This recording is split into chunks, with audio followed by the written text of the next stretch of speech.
በስመ አብ ወወልድ ወመንፈስ ቅዱስ አሐዱ አምላክ አሜን።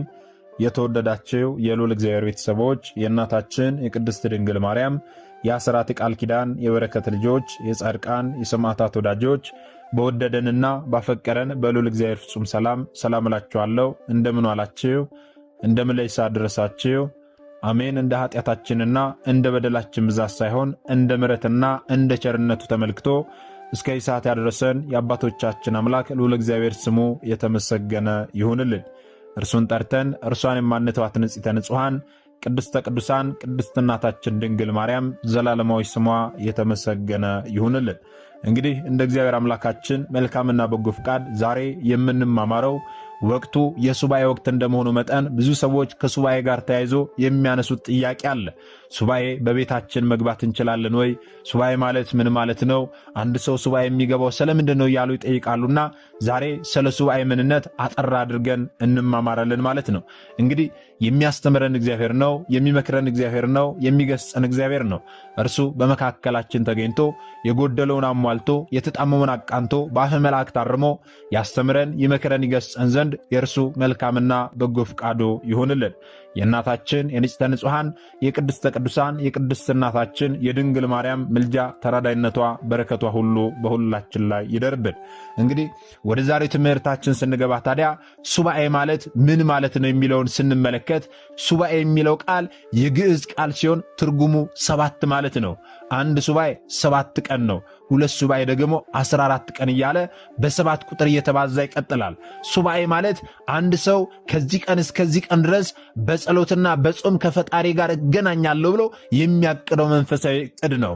ከዓለም ንግግር ተለይቶ ከሚበላውና ከሚጠጣው ቀንሶ አንደበቱን ከዋዛ ፈዛዛ ገቶ በጸሎት ቀንና ሌሊት በመትጋት ከፈጣሪ ጋር የሚደረግ የጽሞናና የጸሎት ጊዜ ነው ሱባኤ። ሱባኤ ሰው ከእግዚአብሔር ጋር የሚነጋገርበት መንፈሳዊ ስልክ ነው። መደወያው ደግሞ ጸሎት ነው። ሱባኤ በኃጢአት የዛገችውን ነፍሳችንን ወልውለን የምናነጻበት የተጋድሎ ፋና ነው። ሱባኤ የሩቁን አቅርቦ የሚያሳይ መንፈሳዊ ማጉያ መነጽርና ከሰይጣን ወጥመድ ማምለጫ መንገድ ነው። ስለዚህ ሱባኤ ምንድነው ስንል ሱባኤ ይህ ሁሉ ነገር ነው ማለት ነው። ስለ ሱባኤ ምንነት በጥቂቱ ከተመለከትን ሱባኤ መቼ ተጀመረ የሚለውን ደግሞ ልናውቅ ያስፈልጋል። እንግዲህ ሱባኤ መቼ ተጀመረ ስንል ሱባኤ በመጀመሪያው ሰው በአዳም ነው የተጀመረው። አዳም ከገነት ከተባረረ በኋላ ጥፋቱን አምኖ እግዚአብሔር እንዲታረቀውና በዓይነ ምሕረቱ እንዲጎበኘው ሱባኤ ገባ። እግዚአብሔር አምላክም ሱባኤውን ተቀብሎ ከ5 ቀን ተኩል በኋላ ወይም ደግሞ ከ5500 ዘመን በኋላ ከልጅ ልጅ ተወልጄ አድንሃለሁ ብሎ በማይታበል ቃሉ ቃል ኪዳንንና ተስፋን ሰጠው።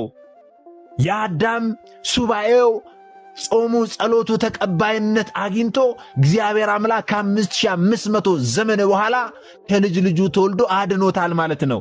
ይህም የሚያሳየው ሱባኤው ተቀባይነት እንዳገኘ ነው። ይህም ደግሞ በመጽሐፈ ቀለሜንጦስ ላይ ተመዝግቦልን እናገኛለን። መጽሐፍ ቅዱሳዊ መሰረትነቱስ እንዴት ነው ካልን ብዙ ቅዱሳን አባቶቻችን በመጽሐፍ ቅዱስ ላይ የተጠቀሱ ሱባኤ ገብተው በሱባኤያቸው ምላሽን ያገኙ ብዙ አባቶች አሉ። ከነርሱ መካከል በዚህ በኦሪት ዘጸአት ምዕራፍ 24 ቁጥር 18 ላይ የነቢዩ የሙሴን ሱባኤ እንመለከታለን። ሙሴ የእግዚአብሔርን ሕግጋትና ታቦተ ጽዮንን ለመቀበል በሲና ተራራ ላይ ለ40 ቀንና ለ40 ሌሊት በሱባኤ ቆይቷል። ኋላም ሱባኤው ተቀባይነት አግኝቶ የጠየቀውን ጥያቄ ምላሽ አግኝቶ ታቦተ ጽዮንን ተቀብሏል ማለት ነው። ልብ በሉ። ሌላ ደግሞ ስናነሳ የቅዱሳን ሐዋርያትን ሱባኤ እናነሳለን። ይህ ጾመ ፍልሰታን ማለት ነው። ቅዱሳን ሐዋርያት የእመቤታችንን ትንሣኤና ዕርገት ለማየት ከነሐሴ 1 ቀን እስከ ነሐሴ 14 ቀን 2 ሱባኤ ማለት ነው ሱባኤ ገብተው በረከቷንና ትንሣኤውን ተረድተዋል። በተጨማሪም ደግሞ ሌሎች ቅዱሳን አባቶቻችንን ሱባኤን ገብተው በሱባኤያቸው ምላሽ አግኝተው የተጠቀሙትን ጥቂቶቹን ስናነሳ ለምሳሌ ነቢዩ ኤልያስ በአንደኛ ነገሥት ምዕራፍ 17 ላይ እንደምታገኙት ነቢዩ ዳንኤልና ሰለስቱ ደቂቅ ትንቢተ ዳንኤል ምዕራፍ 1 ቁጥር 12 ላይ እንደምታገኙት መጥምቁ ዮሐንስ እንዲሁም ደግሞ የኢትዮጵያ ቅዱሳን አባቶቻችን እንደነ አቡነ ገብረ መንፈስ ቅዱስ እንደነ ቅድስት ክርስቶስ ሰምራ እንደ አቡነ እስትንፋሰ ክርስቶስ ያሉ ታላላቅ አባቶቻችን በታላቅ ተጋድሎ ሱባኤ በመግባት ምሕረትን አግኝተዋል። እኛም ታዲያ ቅዱሳን አባቶቻችን የተጠቀሙበትን ሱባኤ እኛም ዛሬ ሱባኤ እየገባን እንጠቀምበታለን ማለት ነው። ታዲያ አንድ ሰው ለምንድን ነው ሱባኤ የሚገባው? የሱባኤ ዓላማውስ ምንድን ነው የሚለውን ደግሞ ልናውቅ ያስፈልጋል። የሱባኤ ዓላማው ምንድን ነው ስንል የመጀመሪያው እግዚአብሔርን ለመማፀንና ይቅርታን ለማግኘት ነው። ሰው በፍጡርነቱ ይሳሳታል፣ በኃጢአትም ይወድቃል። በደል ሲፈጽም ሕሊናው የሚወቅሰው ሰው ከፈጣሪው ጋር ለመታረቅ የኃጢአቱን ሸክም ለማቃለልና የምሕረት ደብዳቤ ለማግኘት በሱባኤ ደጁን ይጠናል። እግዚአብሔር አምላክን ማረኝ፣ ይቅር በለኝ፣ በድያለሁ ብሎ ሱባኤ ገብቶ እግዚአብሔር አምላክን ይማጸናል። የመጀመሪያ ዓላማው ይህ ነው። ሁለተኛው ደግሞ ከእግዚአብሔር ጋር ለመነጋገር ነው። አዎ ዓለም በጫጫታና በረብሻ የተሞላች ስለሆነች የአምላክን ድምፅ ለመስማት አትመችም። ሰው ከዓለም ግርግር ተለይቶ ሕሊናውን ሰብስቦ ከፈጣሪው ጋር በጸሎት ለመወያየት የልቡን ብሶት ለመንገር አዎ ሱባኤ ይገባል። ሌላው ደግሞ ሱባኤ የምንገባው የተሰወረ ምስጢርና ዕውቀት እንዲገልጥልን ነው። አዎ ዛሬ በሕይወታችን የተደፈነ ጨልሞብን መፍትሄ ያጣንበት ወይም ደግሞ ውሳኔ ያጣንበት ታላቅ እንቆቅልሽ ሲገጥመን ነቢዩ ዳንኤል በሱባኤ ምስጢር እንደተገለጠለት ሁሉ እኛም ዛሬ ጨልሞብን ድፍን ብሎ ምስጢሩ አልገለጽ ያለን የተዘጋው በር እንዲከፈትልን አዎ እግዚአብሔር አምላክ መንፈሳዊ ዕውቀትንና ምስጢርን እንዲገልጽልን ሱባኤ እንገባለን። ሌላው ደግሞ የቅዱሳንን በረከት ለመሳተፍ ሱባኤ እንገባለን። ከወንዶችና ከሴቶች ይልቅ የሚበልጥ የማይጠፋ የዘላለም ስም እሰጣችኋለሁ ብሎ በትንቢተ ኢሳይያስ ምዕራፍ 56 ላይ እንደነገራቸው የጻድቅ መታሰቢያ ለበረከት ነው እንደተባለ በመጽሐፍ ቅዱስ እንደተጠቀሰልን አዎ የቅዱሳን አባቶቻችንን በረከት ለማግኘት የቅዱሳኑን ተጋድሎ አብነት በማድረግ በቃል ኪዳናቸው ተጠቅመን በረከታቸውንና ረድኤታቸውን ለመካፈል አዎ ሱባኤ እንገባለን። ሌላው ደግሞ መንፈሳዊ አገልግሎትንና ውሳኔዎችን ለመወሰን ሱባኤ እንገባለን። ብዙ ሰዎች ሱባኤ የሚገቡት በዚህ ምክንያት ነው። ይህስ እንደምንድን ነው ካልን ለታላላቅ የሕይወት ውሳኔዎች ሱባኤ እንገባለን። ለምሳሌ አንድ ሰው ወደ ትዳር ከመግባቱ በፊት ሱባኤ ይገባል። አንድ ሰው ክህነት ከመቀበሉ በፊት ሱባኤ ይገባል። አንድ ሰው ወደ ምንኩስና ሕይወት ከመግባቱ በፊት ሱባኤ ይገባል። አንድ ሰው አዎ ትምህርት ሲማር ሱባኤ ይገባል። ሥራ ከመጀመሩ በፊት ሱባኤ ይገባል። እነዚህን ጋብቻ፣ ክህነት፣ ምንኩስና፣ ሥራ የመሳሰሉትን ነገሮች ከማድረጋችን በፊት አምላኬ ሆይ የኔ ፍቃድ ሳይሆን ያንተ ፍቃድ ይሁን ብለን የጌታን ቅዱስ ፍቃድ ለመጠየቅና ውሳኔዎቻችን የተባረኩ እንዲሆኑ አዎ ሱባኤ እንገባለን። ዛሬ ብዙ ሰዎች ትዳር ከመመሰረታቸው ፊት ትዳራቸው የጸና እንዲሆን የተባረከ እንዲሆን ፈቃድ እግዚአብሔር የገባበት እግዚአብሔር አምላክ የፈቀደው ትዳር እንዲሆን አስቀድመው ሱባኤ ይገባሉ። እርሱም ለብቻው በዓታቸውን ዘግተው እግዚአብሔር አምላክን በጸሎት ይማጸናሉ። ይህ ትክክለኛ ስርዓት ነው ወገኖቼ። በእንዲህ አይነት በሱባኤ የተጀመረ ፍቅርና ትዳር መጨረሻው ያማረ ነው። ሥራ ከመጀመራችንም በፊት ትምህርት ከመጀመራችንም በፊት ሌሎችንም የሕይወታችንን ታላላቅ ውሳኔዎችን ከመወሰናችን በፊት አስቀድመን ፈቃድ እግዚአብሔርን በሱባኤ እንጠይቅ ወገኖቼ። ይህንን ለማድረግ አንድ ሰው ሱባኤ ይገባል። ታዲያ ሱባኤ ስለምን እንደምንገባ ከተመለከትን የሱባኤ አይነቶች ስንት ናቸው የሚለውንም ልናውቅ ያስፈልጋል። እንግዲህ ሱባኤን በሶስት ከፍለን እንመለከታለን። የመጀመሪያው የግል ሱባኤ ነው ወይም ደግሞ ዝግ ሱባኤ ነው። አንድ ሰው ብቻውን ሆኖ በቤቱ ወይም ደግሞ በዋሻ የጸሎት በዓቱን ዘግቶ ማንም ሰው ሳያየው በህቡ ወይም ደግሞ በስውር የሚያደርገው ይህ የግል ሱባኤ ወይም ደግሞ ዝግ ሱባኤ ይባላል። ይህም ደግሞ መጽሐፍ ቅዱሳዊ መሰረትነት ያለው ነው። የማቴዎስ ወንጌል ምዕራፍ 6 ቁጥር 6 ላይ ያለውን ቃል ተመልከቱ። ቃሉ እንዲህ ይላል፣ አንተ ግን ስትጸልይ ወደ እልፍኝ ግባ፣ መዝጊያህንም ዘግተህ በስውር ላለው አባትህ ጸልይ፣ በስውር የሚያይ አባትህም በግልጥ ይከፍልሃል ይላል። ስለዚህ ይህንን መጽሐፍ ቅዱሳዊ ቃል መነሻ አድርጋ ቅድስት ቤተ ክርስቲያናችን አንዱን ሱባኤ የግል ሱባኤ ወይም ደግሞ ዝግ ሱባኤ ብላ ታስተምረናለች ማለት ነው። ሁለተኛው ደግሞ የማህበር ሱባኤ ወይም ደግሞ የታቅቦ ሱባኤ ይባላል። ካህናት፣ ምዕመናን፣ የሰንበት ትምህርት ቤት ተማሪዎችና የጽዋ ማኅበራት በአንድነት ሆነው በቤተ ክርስቲያን ወይም በገዳማት ተሰብስበው ሌሊት ለጸሎት፣ ጠዋት ለኪዳን፣ ቀን ለቅዳሴ እንዲሁም ለትምህርት የሚተጉበት ይህ ሱባኤ የማህበር ሱባኤ ይባላል። ሦስተኛው የሱባኤ አይነት ደግሞ የአዋጅ ሱባኤ ነው። ይህ ሱባኤ በሀገር ላይ ድንገተኛ አደጋ፣ ቸነፈር ወይም ጦርነት ሲከሰት በቅዱስ ሲኖዶስ ታውጆ የሚከወን ነው ማለት ነው። ለምሳሌ ከመጽሐፍ ቅዱስ ስናነሳ የነነዌ ሰዎችን ጾም እናነሳለን። በትንቢተ ዮናስ ምዕራፍ 1 ቁጥር 1 ጀምሮ ስትመለከቱ፣ እንዲሁም ደግሞ በአስቴር ዘመን የታወጀውን ሱባኤም እናነሳለን። መጽሐፍ አስቴር ምዕራፍ 4 ቁጥር 16ን ስትመለከቱ እንደምታገኙ ማለት። ስለዚህ ይህ የአዋጅ ሱባኤ በቅዱስ ሲኖዶስ የሚታወጅ ነው።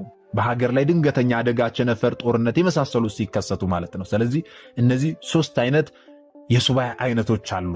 ታዲያ አንድ ሰው ሱባኤ ከመግባቱ በፊት ምን አይነት ቅድመ ዝግጅት ማድረግ አለበት? በሱባኤ ወቅትስ ደግሞ ከእርሱ የሚጠበቁ ስርዓቶች ምንድናቸው የሚለው ልናውቅ ያስፈልጋል። እንግዲህ ቅድመ ሱባኤ ወይም ደግሞ ሱባኤ ከመግባታችን አስቀድሞ ማድረግ የሚገቡን ነገሮች ምንድናቸው ስንል የመጀመሪያው ዓላማን አጥርቶ ማወቅ ያስፈልጋል። ይህ ማለት ሱባኤ የምገባው ለምንድን ነው? ከእግዚአብሔር አምላክ የሚፈልገው ነገር ምንድን ነው ብሎ ራስን በግልጽ መጠየቅና ዓላማን መለየት ያላስፈላጊ ሕሊና መበታተንን ያድናል። ይህ ማለት በዚህ ሱባኤ ጌታዬን ምንድነው የምጠይቀው፣ እኔ ምንድነው የምፈልገው የሚለውን ሳያጣራ ሳይወስን በሱባኤ ምን ለመጠየቅ እንደገባ ሳያውቅ ዝም ብሎ ሱባኤ የሚገባ ሰው የትኛውን መጠየቅ እንዳለበት ገና ግራ ሲጋባ ወይም ደግሞ የዛሬ ያንን ስጠይቅ ነገ ያንን ስጠይቅ ነገ ያንን ስጠይቅ የትኛውንም ጥያቄ መልስ ሳያገኝ ሱባኤውን አቋርጦ ይወጣል ወይም ደግሞ ጨርሶ ይወጣል ማለት ነው። ስለዚህ ይህ ደግሞ የህሊና መበታተንን ያመጣል። ህሊናችን እንዳይበታተንና ትክክለኛውን የሱባኤ ቅድመ ዝግጅት እንድናደርግ አስቀድመን ዓላማችንን አጥርተን ልናውቅ ያስፈልጋል። በዚህ ሱባኤ እኔ ጌታዬን ምንድን ነው የምጠይቀው?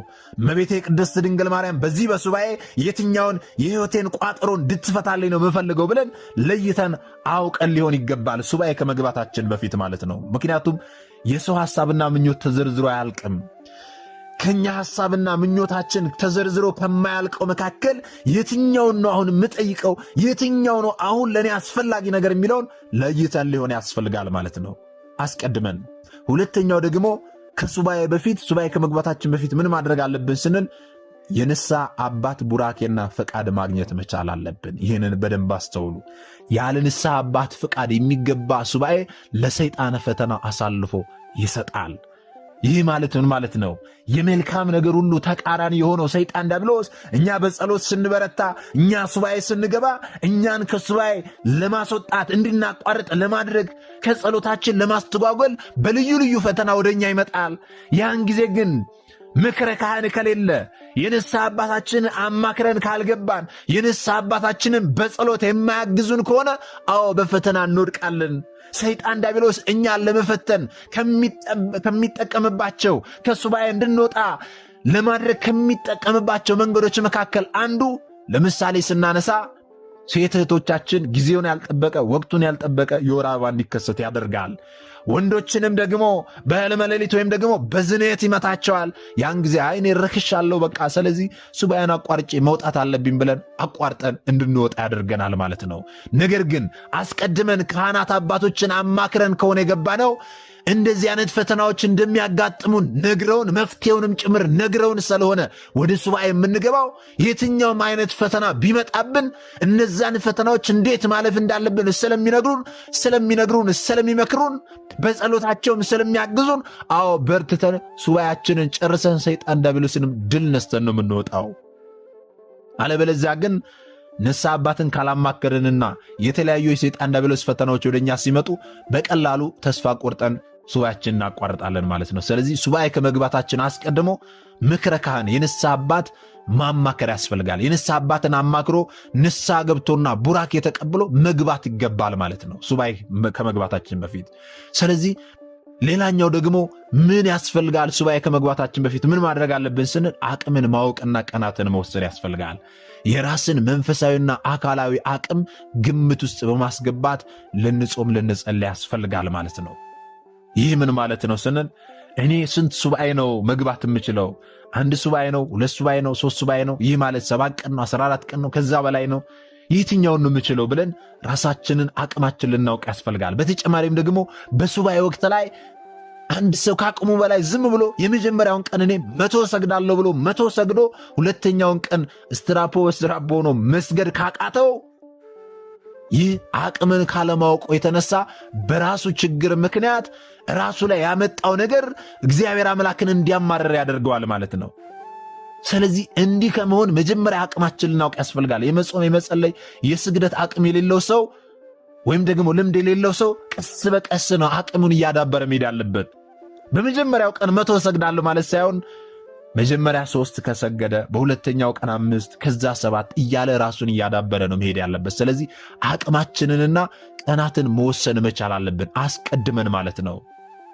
ይህንን ስናደርግ እግዚአብሔር አምላክን ከማማረር እንወጣለን እንቆጠባለን ማለት ነው። አለበለዚያ ግን በራሳችን ያመጣነው አቅማችንን ካለማወቅ ችሎታችንን ካለማወቅ የተነሳ እንዲህ እናደርጋለን ብለን ገብተን ያንን ማድረግ ሲያቅተን ምን ነው ጌታ ይሁን ብለን ፈጣሪን እናማረራለን ማለት ነው። ስለዚህ ፈጣሪን ከማማረር ልንቆጠብ ያስፈልጋል። ይህንንም ለማድረግ ደግሞ አስቀድመን አቅማችንን ማወቅና ቀናትን መወሰን መቻል አለብን። ሌላው ምን ማድረግ አለብን ስንል የበደሉንን ይቅር ማለት እርቅ ማውረድ መቻል አለብን አስቀድመን ሱባኤ ከመግባታችን በፊት። በልባችን ቂም፣ በቀል፣ ጥላቻ ይዘን የምናደርገው ሱባኤ ተቀባይነት የለውም፣ ከንቱ ልፋት ነው የሚሆንብን ወገኖቼ። ሱባኤ ከመግባታችን በፊት የበደልናቸውን ብቻ አይደለም ወገኖቼ፣ የበደሉንንም ጭምር ሄደን ይቅርታ ጠይቀን ይቅር ብለን ነጽተን ንጹሕ ሆነን በልባችን ምንም አይነት ቂም በቀል ሳንይዝ ሱባኤ ልንገባ ያስፈልጋል። ይህንንም ደግሞ የማቴዎስ ወንጌል ምዕራፍ 5 ቁጥር 23 እስከ 24 ስትመለከቱ በደንብ ግልጽ አድርጎ ያስረዳናል። የትኛውንም ጸሎት ከመጸለያችን በፊት የትኛውንም መባ ወደ ቤተ ክርስቲያን ከማምጣታችን በፊት አስቀድመን የተጣላነው ሰው ቂም ያዝንበት ሰው ካለ መባችንንም ቁጭ አድርገን ጸሎታችንንም ከመጸለያችን በፊት ሄደን መታረቅ መቻል እንዳለብን ይህ የመጽሐፍ ቅዱስ ክፍል ያስረዳናል ማለት ነው። ስለዚህ አስቀድመን የበደሉን ይቅር ማለት መቻል አለብን። ሌላው ደግሞ ምን ማድረግ አለብን አስቀድመን ካልን ቦታን መምረጥና ማዘጋጀት መቻል አለብን። በገዳም ከሆነ ለጸሎት የሚመች ቦታ መያዝ መቻል አለብን። በቤት ውስጥ ከሆነ ደግሞ ከቴሌቪዥን፣ ከስልክ፣ ከጩኸትና ከእንግዳ ዝውውር የራቀ ቤት ማዘጋጀት አለብን። የጸሎት ቤት፣ ቅዱሳት ስዕላት ያሉበት የጸሎት ቤት ለብቻ ማዘጋጀት መቻል አለብን ማለት ነው። እነዚህ ሱባኤ ከመግባታችን በፊት ልናደርጋቸው የሚገቡ ነገሮች ናቸው። ታዲያ ደግሞ ጊዜ ሱባኤ ወይም ደግሞ በሱባኤ ወቅትስ ደግሞ ምን አይነት መንፈሳዊ ስርዓቶችን ልናከናውን ይገባል የሚለውንም ደግሞ ልናውቅ ያስፈልጋል። ምን ማድረግ አለብን ስንል የመጀመሪያው አንደበትን መጠበቅ ወይም ደግሞ ዝምታን መለማመድ መቻል አለብን። በሱባኤ ወቅት ትልቁ ስጦታ ዝምታ ነው ወገኖቼ። አላስፈላጊ ወሬን፣ ሐሜትን፣ ክርክርን የበይነ መረብ ወይም ደግሞ የሶሻል ሚዲያን ወሬ ሙሉ በሙሉ ልናስወግድ ያስፈልጋል። ለዚህ ነው መዝሙረኛው ልበ አምላክ ቅዱስ ዳዊት በመዝሙር 141 ቁጥር 3 ላይ ለአፌ ጠባቂ አኑር ብሎ የተናገረው ማለት ነው። ስለዚህ በዚህ በሱባኤ ወቅት ላይ አንደበታችን እግዚአብሔርን ለማመስገን ብቻ መከፈት መቻል አለበት። ከዛ ውጪ መጾም፣ መጸለይ፣ መማር፣ መንፈሳዊ ትምህርቶችን መማር በእንዲህ አይነት ሁኔታ ነው ማሳለፍ ያለብን እንጂ ወሬን፣ ሐሜትን፣ ክርክርን የመሳሰሉትን ነገር ካጠገባችን ልናስወግድ ያስፈልጋል። ራሳችንን መጠበቅ፣ ዝምታን መለማመድ መቻል አለብን በሱባኤ ጊዜ። ሌላው ደግሞ በስግደትና በጸሎት መጋደል መቻል አለብን። በሱባኤ ወቅት በስነ ስርዓት መጸለይ መቻል አለብን። ግድግዳና አምድ ሳይደግፉ እጅን ዘርግቶ ሕሊናን ወደ ሰማይ ሰቅሎ በስግደትና በጉልበት ተንበርክኮ በታላቅ ትሕትና መጸለይ መቻል አለብን ወገኖቼ። ሌላው ምን ማድረግ አለብን በሱባኤ ወቅት ካልን አለባበስን ማስተካከል። በሱባኤ ወቅት የሚለበሰው ልብስ ትሕትናን፣ የተሰበረ ልብን የሚያሳይ መሆን መቻል አለበት። ትኩረትን የሚስቡ ያጌጡ የሰውነትን ቅርጽ የሚያሳዩ ልብሶችን ማስወገድ መቻል አለብን። ይልቁንም ነጭ ልብን ወደ ትሕትና የሚያወርዱ መንፈሳዊ አለባበሶችን መልበስ መቻል አለብን። በሱባኤ ወቅት ላይ ከእግዚአብሔር ጋር ብቻ በምንነጋገርበት በዚህ ወቅት ላይ አለባበሳችን ፍጹም ክርስቲያናዊ መንፈሳዊ አለባበስ ሊሆን ይገባል። ሌላው በሱባኤ ጊዜ ምን ማድረግ አለብን ካልን በመጠን መመገብና ስጋን ማድከም። ሱባኤ የጾም ጊዜ በመሆኑ እንደ ልብ መብላትና መጠጣት አይገባም። ምግብ የሚበላው ነፍስ ከስጋ እንዳይለያዩ ያህል ብቻ ነው። በመጠን ማለት ነው። ለቁመተ ስጋ ያህል ብቻ በመጠኑ በጥቂቱ ይመገባሉ እንጂ አብዝቶ መብላትና መጠጣት አይመከርም ወይም ደግሞ አይቻልም ማለት ነው። በዚህ ወቅት ላይ ስጋ ሲደክም መንፈስ ይበረታል። በዚህ በሱባኤ ወቅት ላይ በጾማችን ደግሞ ዋናው ዓላማችን ፈቃደ ስጋችንን አድክመን ለፈቃደ ነፍሳችን ማስገዛት ነው። የስጋ ፍቃዳችንን ከልክለን የነፍስ ፍቃድን መከወን ነውና ይህንን ልናደርግ ያስፈልጋል ማለት ነው። ሌላው በሱባኤ ጊዜ ምን ማድረግ እንዳለብን ከተመለከትን ከሱባኤ መልስ ምን መጠበቅ አለብን የሚለው ልናውቅ ያስፈልጋል። ምክንያቱም ብዙ ሰዎች ህልም አላየውም፣ ራእይ አላየውም፣ በቃ የኔ ሱባኤ መልስ አላገኝም ብለው ሲያማርሩ ስለምንሰማ ነው። ስለዚህ ከሱባኤ መልስ ምን መጠበቅ አለብን፣ የእግዚአብሔርና የእመቤታችን የዝምታ ሚስጥርስ ምንድን ነው የሚለው ልናውቅ ያስፈልጋል። ከሱባኤ መልስ ወዲያውኑ መልስ ልናገኝ እንችላለን፣ አሊያም ደግሞ መልሱ ሊዘገይ ይችላል። በዚህ ጊዜ ደግሞ ታላቅ ትዕግስት ከኛ ይጠበቃል እንጂ ማማረርና ተስፋ መቁረጥ አይገባም። ምክንያቱም ዝምታ በራሱ ትልቅ መልስ ነው። እግዚአብሔር አምላካችንና እመቤታችን ቅድስት ድንግል ማርያም በሱባኤያችን ወቅት ለምንድን ነው ዝም የሚሉት ካልን 4 ዋና ዋና ምስጢራትን እናነሳለን። ዝም የሚሉበትን ምክንያት ማለት ነው። የመጀመሪያው ዝምታው በተግባር የሚገለጽ ስለሆነ ነው። እኛ የጠየቅነው ጥያቄ በተግባር የሚመለስልን ስለሆነ ነው ዝም ያሉን። ወይ በራእይ ያላሳዩን ወይም ደግሞ በህልም ያላየነው ማለት ነው። በሱባኤያችን ወቅት መልሱን በህልም ወይም ደግሞ በራእይ ባናይም የለመነውን ነገር እኛ ባላሰብነው መንገድ በሚደንቅ አሰራር በሚያምር ጊዜ እግዚአብሔርና እመቤታችን በተግባር በሥራ ያከናውኑልናልና አዎ ዝም ይሉናል ለጊዜው ማለት ነው። ይህን ልናውቅ ያስፈልጋል። ሁለተኛው ደግሞ ጽናታችንንና እምነታችንን ለማየት አዎ ሱባኤ ገብተን ዝም ይሉናል። ልክ እንደ እናታችን እንደ ሐና አንደኛ ሳሙኤል ምዕራፍ 1 ቁጥር 18 ላይ ስትመለከቱ እንደምታገኙት ልክ እንደዛ እንደ 38 ዓመት ሙሉ በአልጋ ቁራኛ በደዌ ዳኛ ተይዞ መዳኑን ሲጠባበቅ እንደነበረው እንደዚያ ሰው ጽናታችንን ለማየት እግዚአብሔርና እመቤታችን ቅድስት ድንግል ማርያም በጸሎት ምን ያህል እንደምንጸና እምነታችን የጸና መሆኑን ተስፋ አለመቁረጣችንን ለማየት ሲሉ አዎ ዝም ይሉናል። ሦስተኛው ደግሞ እኛን በባህሪና በማንነት እየሰሩን ስለሆነ ወይም ደግሞ ባህሪያችንና ማንነታችንን በአዲስ እየገነቡን ስለሆነ ነው። ይህ ማለት የለመነው ነገር ወይም ደግሞ የጠየቅነው ጥያቄ ከመሰጠቱ በፊት የእኛ ማንነትና መንፈሳዊ ጸባይ መለወጥ መቻል አለበት ማለት ነው። በመጠበቅ ውስጥ ቁጡ ከነበርን ቁጣችንን፣ ትዕቢተኛ ከሆነን ትዕቢታችንን፣ ችኩል ከሆነን ችኩልነታችንን አርመው በትሕትናና በትዕግሥት አሽተው ለበረከቱ የሚመጥን ማንነትን ይሰጡናል ማለት ነው። ለበረከቱ የሚመጥን ማንነትን ሊሰጡን፣ ለበረከቱ በሚመጥን ማንነት ሊቀርጹን አዎ ዝም ይሉናል ማለት ነው። ሌላው ደግሞ የእኛን ነገር በዝምታና በሚስጥር እየሰሩልን ስለሆነ ነው። ይህ ማለት በጥሩ ሁኔታ በጥራትና በጽኑ መሰረት ተዘጋጅቶ የሚሰጥ ታላቅ ስጦታ ጊዜ ይወስዳል። ልክ እንደዛ ሁሉ ነገራችንን ይበልጥ በሚጠቅምና በሚያድን መልኩ በሚስጥር እያዘጋጁልን ስለሆነ አዎ ዝም ይሉናል።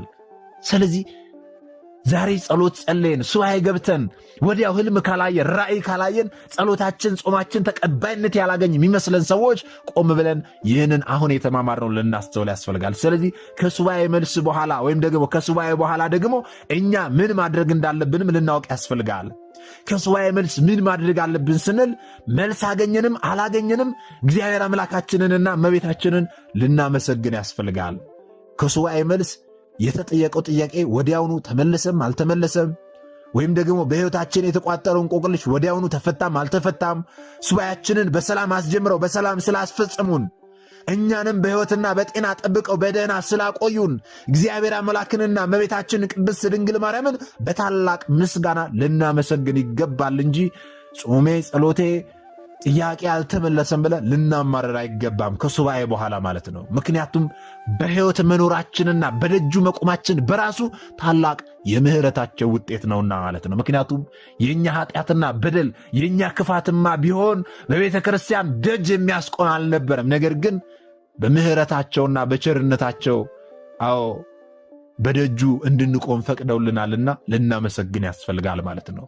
ሌላው ደግሞ የተሳልነውን ስዕለት በታማኝነት መፈጸም መቻል አለብን። ከሱባኤ በኋላ በሱባኤያችን ወቅት ለቤተ ክርስቲያን፣ ለነዳያን፣ ለገዳማት የተሳልነው ስዕለት ካለ ስዕለታችንም ከደረሰልን የገባነውን ቃል ሳናዘገይና ሳንሳሳት በደስታና በታማኝነት መፈጸም መቻል አለብን። ለዚህ ነው በዚህ በመጽሐፈ መክብብ ምዕራፍ 5 ቁጥር 4 ላይ ለእግዚአብሔር ስዕለት በተሳልክ ጊዜ ለመክፈል አታዘግይ የሚለው። ለእግዚአብሔር ስዕለትን ተስለ የማትፈጽም ከሆነ ባትሳል ይሻላል ተብሎም ደግሞ ተጠቅሶልናል። ስለዚህ ስዕለትን መፈጸም ግዴታችን ነው። ማንም ማስገድዱን አይደለም ስዕለትን የተሳልነው። በራሳችን በአንደበታችን ጌታ ሆይ ይህንን ካደረክልኝ ለክብር መገለጫ ይህንን አድርጋለሁ ብለን በራሳችን አንደበት የተናገርነውን ነገር ወዲያው ልናደርግ ያስፈልጋል። ያንን ማድረግ የማንችል ከሆነ ግን ስዕለትን ባንሳል ይሻለናል ወገኖቼ። የምናዘገይም ከሆነ ባንሳል ይሻለናል። አታዘግይ ይላል መጽሐፈ መክብብ ምዕራፍ 5 ማለት ነው። ስለዚህ ከሱባኤያችን በኋላ የተሳለውን ስዕለት በታማኝነት ልንፈጽም ያስፈልጋል። ሌላው ደግሞ ያገኘነውን መንፈሳዊ ቅድስናና በረከት ጠብቆ መኖር መቻል አለብን። የመንፈሳዊ ሕይወታችን ውበትና ጥንካሬ በሱባኤ ወቅት ብቻ የተገደበ መሆን የለበትም። በሱባኤ ወቅት ብቻ ንስሐ መግባት፣ በሱባኤ ወቅት ብቻ መጾም፣ መጸለይ፣ ወደ እግዚአብሔር ማልቀስ መሆን የለበትም። ሱባኤን ጨረስኩ ብሎ ወዲያውኑ ወደ ቀድሞ የክፋት፣ የኃጢአት፣ የሐሜትና የዓለማዊነት ሕይወት ተመልሶ መውደቅ እጅግ አደገኛና አስጊ ነገር ነው ወገኖቼ። ወደዛ መመለስ መቻል የለብንም። ሱባኤ የሕይወት መለወጫ እንጂ የጥቂት ቀናት ጊዜያዊ ድራማ አይደለም። ይህንም በደንብ ልታውቅ ያስፈልጋል። ሌላ ከሱባኤ በኋላ ምን ማድረግ አለብን ካልን በጸሎት መበርታትና ዳግም ወደ ኃጢአት ላለመመለስ መጋደል መቻል አለብን።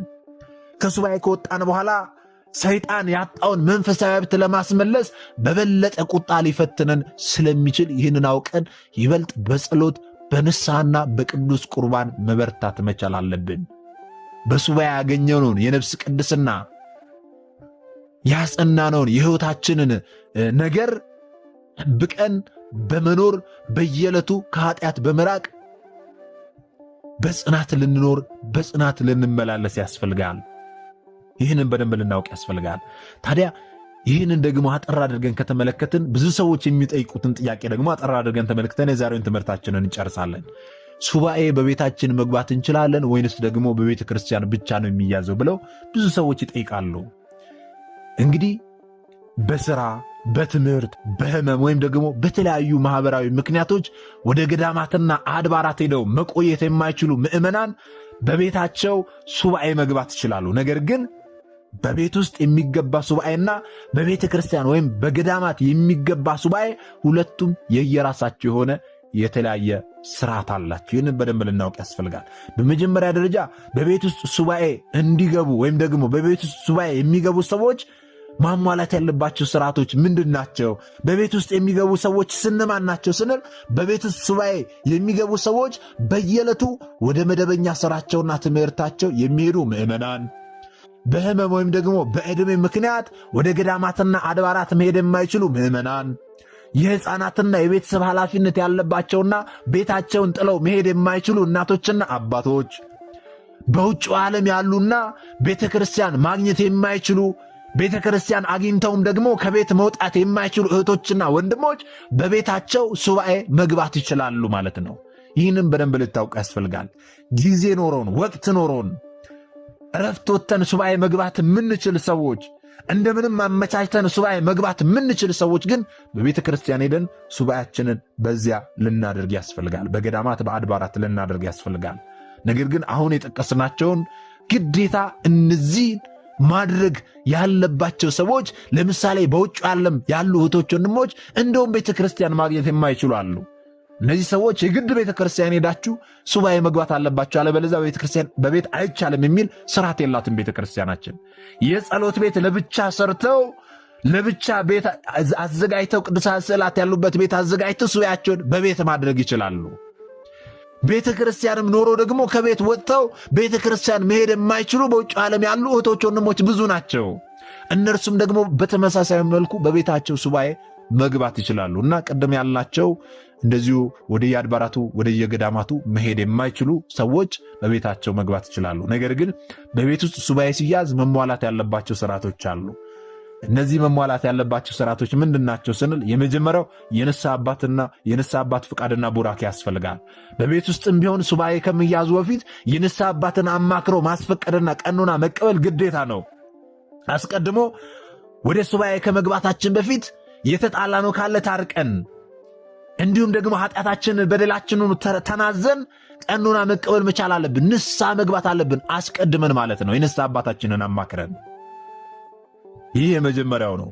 ሁለተኛው ደግሞ ምን ማድረግ አለብን ካለን የጸሎት ቦታን መለየት ያስፈልጋል። ቅድም እንዳልነው በቤት ውስጥ ከቴሌቪዥን፣ ከስልክ፣ ከጩኸት፣ ከእንግዳ ዝውውር እንደዚሁ ደግሞ ከተለያዩ በቤት ውስጥ ከሚከናወኑ ነገሮች ሁሉ ራቅ ለማለት ለብቻ አንድ ክፍል ቅዱሳት ስዕላት ያሉበት የጸሎት ቤት ማዘጋጀት ያስፈልጋል። በዚያ ቤት ሱባኤ ለመያዝ ማለት ነው። ሌላው ደግሞ ምን መደረግ አለበት? የጊዜ ሰሌዳ ማውጣትና መጠበቅ መቻል አለበት። ይህ ማለት ከሥራና ከትምህርት መልስ ጠዋትና ማታ የሚጸለዩ ጸሎቶችን ውዳሴ ማርያም፣ መዝሙረ ዳዊት፣ አርጋኖን፣ ሌሎችም የጸሎት መጽሐፍታትን ለመጸለይ ሰዓትን ወስኖ በጽናት መጸለይ ያስፈልጋል። ለምሳሌ ጠዋት ወደ ሥራ ከሚሄዱ በፊት አንድ ሰው በዚህ ሰዓት ጸልያለሁ ካለ በዚያ ሰዓት ቀደም ብሎ ተነስቶ ወደ ጸሎት ቤቱ ገብቶ ብቻውን ጸሎቱን አድርሶ ወደ ሥራው መሄድ አለበት። ሲመለስም ደግሞ በዚህ ሰዓት አደርጋለሁ ብሎ የጊዜ ሰሌዳውን ሰዓቱን ካወጣ በዛ ሰዓት ጸሎቱን መጸለይ መቻል አለበት ማለት ነው። በእንዲህ አይነት ሁኔታ ሱባኤውን በቤት ውስጥ ማድረግ ይችላል። ሌላው ደግሞ በቤት ውስጥ ሱባኤያችንን ስናደርግ አንደበታችንንና ሕሊናችንን መሰብሰብ መቻል አለብን። ይህንን በደንብ ልታስምሩበት ያስፈልጋል። በቤት ውስጥ በመሆናችን ምክንያት ከቤተሰብና ከጎረቤት ጋር አላስፈላጊ ወሬን፣ ክርክርን፣ ንትርክን፣ ዓለማዊ መዝናኛዎችን፣ ሌሎችም ነገሮችን በሙሉ ልናርቅ ልናስወግድ ያስፈልጋል። ሕሊናችንን ሰብስበን ኃጢአታችንን በደላችንን እያሰብን እግዚአብሔር አምላክ ኃጢአታችንን በደላችንን ይቅር እንዲለ ልንማጸን፣ እመቤታችን ቅድስት ድንግል ማርያም ደግሞ የልቦናችንን መሻት ሁሉ እንድትፈጽምልን ልንማጸን ያስፈልጋል ማለት ነው እንጂ ባሉባልታ ወሬ፣ ባላስፈላጊ ወሬ፣ በንትርክ በሶሻል ሚዲያ እየተዝናናን በሌሎች ነገሮችም እንትን እያል ሱባኤያችንን ልናከናውን አይገባም ማለት ነው። ይህንን በደንብ ልትይዙልኝ ያስፈልጋል። በቤት ውስጥ በእንዲህ አይነት ሁኔታ እናደርጋለን ካልን በቤተ ክርስቲያን ወይም ደግሞ በገዳማ ሱባኤ የሚገቡ ሰዎች ምን አይነት ስርዓቶችን ማከናወን አለባቸው ስንል በቤተ ክርስቲያን ወይም በገዳማት የሚደረግ ሱባኤ ሙሉ በሙሉ ከዓለም ተለይተው የሚፈጸም ታላቅ መንፈሳዊ ተጋድሎ ነው። በቤት ውስጥ ስንል እህቶቻችን፣ ወንድሞቻችን፣ ሥራ አጋሮቻችን ልናገኝ እንችላለን። በቤት ውስጥ ሱባኤ የምንይዝ ሰዎች፣ በቤተ ክርስቲያን ወይም በገዳማት ሱባኤ የምንይዝ ሰዎች ግን ሙሉ በሙሉ ከዓለም ተለይተን ሊሆን ይገባል ማለት ነው። በእነዚህ ቅዱሳት ቦታዎች ላይ ሱባኤ የሚይዝ ሰው ስርዓቶችን ሊፈጽም ያስፈልጋል። ምን አይነት ስርዓቶች ስንል የመጀመሪያው ከዓለማዊ ግርግርና ሥራ ሁሉ ሙሉ በሙሉ መለየት መቻል አለበት። በገዳም ወይም በቤተ ክርስቲያን ሱባኤ የሚገባ ሰው ስልኩን ዘግቶ ከቤተሰብና ከሥራ ሐሳብ ተላቆ ሙሉ በሙሉ ጊዜውን ለአምላኩ መስጠት መቻል አለበት። ከእግዚአብሔር ጋር ብቻ ለመነጋገር ሱባኤ መግባት መቻል አለበት እንጂ ሱባኤ ላይ ሆኖ የቤተሰብ ነገር የሚያሳስበው ከሆነ ስልክ እየደወለ ሌላ ዓለማዊ ሐሳብ ውስጥ የሚገባ ከሆነ የዓለምን ሥራ፣ የሥራ ቦታውን ሁኔታ የሚያስብ ከሆነ ሐሳቡ አልተሰበሰበም ማለት ነው። ሐሳቡ ካልተሰበሰበ ደግሞ ሱባኤውን ለመጨረስ ከባድ ይሆንበታል። ስለዚህ ከዓለማዊ ግርግር ሁሉ ነፃ መሆን መቻል አለበት። አስቀድሞ ከቤተሰቡ ጋር ያለውን ከሥራ ቦታ ያለውን ነገር ሁሉ አመቻችቶ ከዚህ እስከዚህ ሱባኤ ገባለሁ አታገኙኝም ብሎ ስልኩን ዘግቶ ከእግዚአብሔር ጋር ብቻ መነጋገር መቻል አለበት ማለት ነው። ሌላው ደግሞ በቤተ ክርስቲያን የማኅበር ጸሎትና በሥርዓተ ቅዳሴ ጊዜ መካፈል መቻል አለበት። በቤተ ክርስቲያን ሱባኤ የሚይዝ ሰው ማለት ነው። ሌሊት በሰዓታትና በነግህ ጸሎት ላይ መገኘት መቻል አለበት። ጠዋት ደግሞ በኪዳን ጸሎት፣ በሥርዓተ ቅዳሴ፣ በስግደት፣ በጸሎት በእነዚህ ነገሮች መሳተፍ መቻል አለበት። ቀን ደግሞ በትምህርተ ወንጌል መማር አለበት።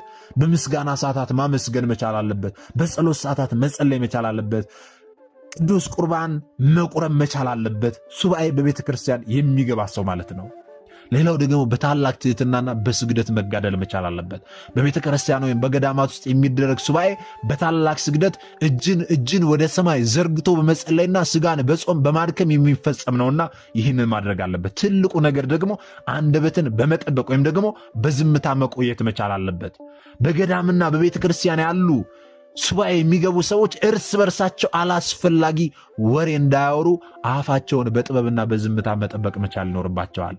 ከዓለም ርቀው የዓለምን ነገር ሁሉ ትተው ሱባኤ ለመግባት ገዳማት ላይ የገቡ ሰዎች ገዳም ውስጥ ሆነው ሱባኤ በገቡበት ወቅት ላይ ቤተ ክርስቲያን ውስጥ ወይም ገዳማት ውስጥ ሆነው የዓለምን ነገር እያወሩ አላስፈላጊ ነገር ውስጥ እንዳይገቡ አፋቸውን በጥበብና በዝምታ መጠበቅ መቻል አለባቸው። አንደበታቸውን መጠበቅ መቻል አለባቸው። በተጨማሪም ደግሞ በካህናት አባቶቻችን ምክር መመራት መቻል አለባቸው። በቦታው ባሉ አባቶቻችን ካህናት መሪነት ስርዓተ ቤተ ክርስቲያንን ጠብቀው መመላለስ መቻል አለባቸው ማለት ነው። ስለዚህ በአጠቃላይ ዋናው ቁም ነገር የቦታው መራራቅ ወይም ደግሞ መቅረብ ሳይሆን የልባችን ዝግጁነትና መንፈሳዊ ስርዓቱን ጠብቆ መገኘት ነው። በቤት ውስጥም ሆኖ ሕሊናን ሰብስቦ ስርዓቱን ጠብቆ የምክረ ካህንን መመሪያ ጠብቆ ከተጸለየ በስውር የሚያይ አምላካችን እግዚአብሔርና እመቤታችን ቅድስት ድንግል ማርያም በስውር የሚደረገውን አይተው በግልጥ ይከፍሉናል ማለት ነው። ስለዚህ የቦታው ነገር ሳይሆን ከልባችን ተጸጽተን ሱባኤያችን ልንገባ ያስፈልጋል ማለት ነው። የቻልን ሰዎች ጊዜ አመቻችተን ሱባኤ መግባት የምንችል ሰዎች ይበልጥ በቤተ ክርስቲያን በገዳማት ብንገባና ሱባኤ ብንይዝ መልካም ነው። ቅዱስ ሥጋውን ክቡር ደሙንም እየተቀበልን በዕጣኑ መዓዛም ጸሎታችን እያረገ በቤተ ክርስቲያን ሱባኤያችንን ብንይዝ ጥሩ። ነገር ግን አስገዳጅ ሁኔታ አጋጥሞን ቅድም በጠቀስናቸው ምክንያቶች የግድ ወደ ቤተ ክርስቲያን መሄድ ያልቻለን ሰዎች በቤታችን ሱባኤ ልንገባ እንችላለን ማለት ነው። ይህንን በደንብ ልታውቅ ያስፈልጋል። ቀን በሥራ የምናሳልፍ ሰዎች ማታ ወደ ቤተ ክርስቲያን የሄድን በሰዓታቱ ጌታችንን እናመስግን፣ እመቤታችንን እናመስግን። ቤታችን ከምንተኛ ቤተ ክርስቲያን እያደርን ሰዓታቱን እየቆምን ወደ የሥራችን እንሄድ ወገኖቼ። ይህን እንድናደርግ ቅዱስ አምላካችን ይርዳን። ስለዚህ አሁን ያለንበት ወቅት የእመቤታችን የቅድስት ድንግል ማርያም የጾመ ፍልሰታ የሱባኤ ወቅት ነው። እኛም እንደ ቅዱሳን ሐዋርያት እንደ እናታችን እንደ ቅድስት ሐናና እንደ ቅዱሳን አባቶቻችን በቤት ውስጥም ሆነ በቤተ ክርስቲያን ወይም ደግሞ በገዳማት ሕሊናችንን ሰብስበን ንስሐ ገብተን አንደበታችንን ከክፉ ነገር ገተን በጽናት ደጁን ብንጠና አምላካችን እግዚአብሔርና እመቤታችን ቅድስት ድንግል ማርያም ጸሎታችንን ሰምተው በሕይወታችን የተቋጠረውን እንቆቅልሽ ፈተው የልቦናችንን መሻት ሁሉ ይፈጽሙልናል። ልቤ በእግዚአብሔር ጸና ብለን በደስታ እንድንዘምር ያደርጉናልና ሁላችንም ልቦናችንን ሰብስበን ሕሊናችንን ሰብስበን አንደበታችን ከክፉ ነገር ገተን አሁን የተማማርነውን ሁሉ በተግባር ለውጠነው ፍሬ እንድናፈራ እግዚአብሔር አምላካችን ሁላችንንም ይርዳን። በእውነት የእመቤታችን የቅድስት ድንግል ማርያም አማላጅነት የቅዱሳኑ በረከት ረድኤት ከሁላችን ጋር ይሁን። የጌታችን የመድኃኒታችን የኢየሱስ ክርስቶስ ይቅርታውና ምሕረቱ ከሁላችን ጋር ይሁን ወገኖቼ። ስለዚህ ዛሬ ሱባኤ እንዴት እንደምንገባ ያለውን ሁሉ ስለ ሱባኤ ምንነት አጠር አድርገን ተማምረናል። እኛ የተማርነውን ታዲያ ደግሞ ላልተማሩት ወንድሞቻችን ልናስተምር ያስፈልጋል። ምክንያቱም እኛ የተማርነውን አስተምረን ቢሆን እኛ ያውቅነውን አሳውቀን ቢሆን ኖሮ ማንም ሀብቶ ልናስመ ክርስትና ሰጥታ ማኅተብ በአንገቱ ላይ ካሰረችበት ከቅድስት ቤተ ክርስቲያን ወጥቶ ወደ ሌሎች ሃይማኖት ተቋማት ባልሄደ ባልገባ ነበር። ነገር ግን እኛ የተማርነውን ስለማናስተምር ያውቅነውን ስለማናሳውቅ ብዙ እህቶቻችንና ወንድሞቻችን እየሳቱን ያሉትና የሳቱትንም ለመመለስ ያሉትንም ለማጽናት አሁን ላይ የተማርነውን ወደፊትም የምንማረውን የቤተ ክርስቲያናችንን አስተምሮ ልናስተምር ያስፈልጋል ማለት ነው። ይህንን እንድናደርግ ደግሞ እርሱ አምላካችን መድኃኒታችን ኢየሱስ ክርስቶስ ሁላችንንም ይርዳን። ምናልባት ደግሞ መርሃ ግብራችንን ከመጨረሳችን አስቀድሞ አንድ መልእክት ወደ እናንተ አስተላልፋለሁ። ይህ መልእክት ምንድነው ካላችሁኝ ዘንዳ እንደሚታወቀው በዚህ መንፈሳዊ ቻናል ላይ በዓመት 3 ታላላቅ የበረከት ስራዎች ይሰራሉ። እነዚህ 3 ታላላቅ የበረከት ስራዎች የማቴዎስ ወንጌል ምዕራፍ 25 ላይ የተጠቀሱ ጌታችን መድኃኒታችን ኢየሱስ ክርስቶስ ለፍርድ በሚመጣበት ጊዜ የሚጠይቀንን ጥያቄዎች ለመመለስ የተዘጋጁ ናቸው። እነዚህስ ምንድናቸው ካልን አዲስ ዓመትን ምክንያት በማድረግ የታሰሩት ወንድሞቻችንን እንጠይቃለን። በዚህም ደግሞ ታስሬ ያልጠይቃችሁኝ የሚለውን ጥያቄ እንመልሳለን። የገና በዓልን ምክንያት ማድረግ ደግሞ የታመሙት ወንድሞቻችንን እንጠይቃለን። በዚህም ደግሞ ታምሜ ያልጠይቃችሁኝ የሚለውን ጥያቄ እንመልሳለን። የፋሲካ በዓልን ምክንያት ማድረግ ደግሞ የተራበ እናበላለን፣ የተጠማ እናጠጣለን። በዚህም ደግሞ ተርቤ አላበላችሁኝም፣ ተጠምቼ አላጠጣችሁኝ የሚለውን ጥያቄ እንመልሳለን ማለት ነው። እነዚህ መንፈሳዊ ስራዎች በዓመት 3 በዚህ ቻናል የሚሰሩት ሁላችሁም አነሰ በዛ ሳትሉ የአቅማችሁን አድርጋችሁ ተሳትፋችሁ ነውና አሁንም እዚህ የበረከት ስራ ላይ አዲስ ዓመትን ምክንያት ማድረግ የምንሰራው የበረከት ስራ ላይ ሁላችሁም አነሰ በዛ ሳትሉ ልትሳተፉ ያስፈልጋል። እንዴት ነው የምሳተፈው? በምን አካውንት ነው የምሳተፈው? ከዚህ በፊት የሰራችሁት የበረከት ስራ ቤት ነው ማገኘው፣ እንዴት ነው ማየው እያላችሁ የምትጠይቁ ሰዎች ካላችሁ የዚህ ቪዲዮ የኮመንት የመጀመሪያ ቦታ ላይ ሊንክ አስቀምጠላችኋለሁ። ያንን ሊንክ ስትጫኑ ሙሉ ዝርዝር መረጃው በጽሁፍ ይመጣላችኋል። እርሱን አንብባችሁ እዚህ በረከት ስራ ላይ መሳተፍ ትችላላችሁ ማለት ነው። እግዚአብሔር አምላካችን ሁላችንንም የበረከቱ ተካፋዮች ያድርገን። ምናልባት ደግሞ ዛሬ ገና ወደዚህ መንፈሳዊ ቻናል የመጣችሁ ሰዎች ካላችሁ ከዚህ በፊት የተማማርነውም ከዚህ በኋላ የምንማማረውም መንፈሳዊ አስተምሮች ወደ እናንተ እንዲደርሱ ከፈለጋችሁ ሰብስክራይብ አድርጋችሁ የደውል ምልክቱን መጫን ይኖርባችኋል። ምክንያቱም ይህ ቴክኖሎጂ ያመጣው ስርዓት ነው፣ እኔ ያልኩት አይደለም። ይህንን ካደረጋችሁ ለተለት ከዚህ የሚለቁ አስተምሮች ወደ እናንተ ይደርሳሉ። ይህንን ካላደረጋችሁ ደግሞ ዛሬ እንዳጋጣሚ ይህንን አስተምሮ ሰምታችሁ ሊሆን ይችላል፣ በቀጣይ ከዚህ የሚለቁ አስተምሮች ወደ እናንተ አይደርሱም ማለት ነው። ስለዚህ ወደ እናንተ እንዲደርሱ ከፈለጋችሁ ሰብስክራይብ አድርጋችሁ የደውል ምልክቱን መጫን ይኖርባችኋል ማለት ነው። እግዚአብሔር አምላካችን እስካሁን ሰዓት ጠብቆ ያስተማረን የመከረን የገሰጸን የአባቶቻችን አምላክ ልዑል እግዚአብሔር ስሙ የተመሰገነ ይሁንልን። ወስብሐት ለእግዚአብሔር ወለወላዲቱ ድንግል ወለመስቀሉ ክቡር። ይቆየን።